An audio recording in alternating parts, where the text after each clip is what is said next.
Well, North Korea intensifying its threats again today, warning that the Korean peninsula is, quote, inching close to a thermonuclear war. National security correspondent Jennifer Griffin's live at the Pentagon. So, Jennifer, how is the Pentagon reacting to this rising belligerence from the North Korean leader? Well, Martha, the Pentagon is taking these threats very seriously.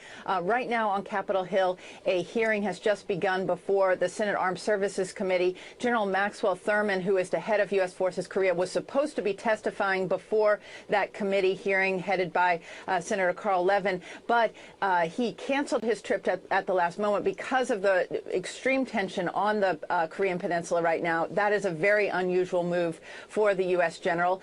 We are hearing now from PACOM Commander, Pacific Commander, Admiral Locklear. He's being questioned by the Armed Services Committee. Here's Carl Levin just moments ago. Of the same destructive policies as its predecessors, stubbornly pursuing its nuclear weapons and its ballistic missile programs with callous disregard for the well-being of its own people and the region.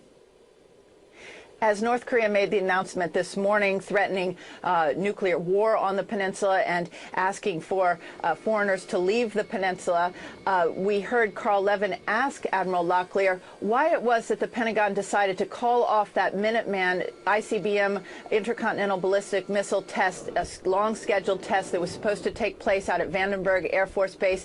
That would have been a test that would have sent a missile from Vandenberg 4,300 miles away. Admiral Locklear said he agreed with that decision by the Pentagon to postpone that test because of the rising tensions and the potential for misunderstanding on the Korean Peninsula. Martha? Right. This is something. Jennifer, explain a little bit about, last week the word was that there wasn't a lot of movement on the ground in North Korea militarily, that most of this had been rhetoric. Has that changed? It has not changed. This is still viewed as rhetoric, but they are taking it seriously because of the young nature of this untested leader in North Korea. Some that I've talked to have called this the debutante's ball. This is his coming out. How is he going to act? Is he in a corner now, and is he going to have to act in the wake of all of this belligerence? Not as much fun as a coming out party, I would imagine, but I get it. Jennifer, thank you very much. We'll see you later.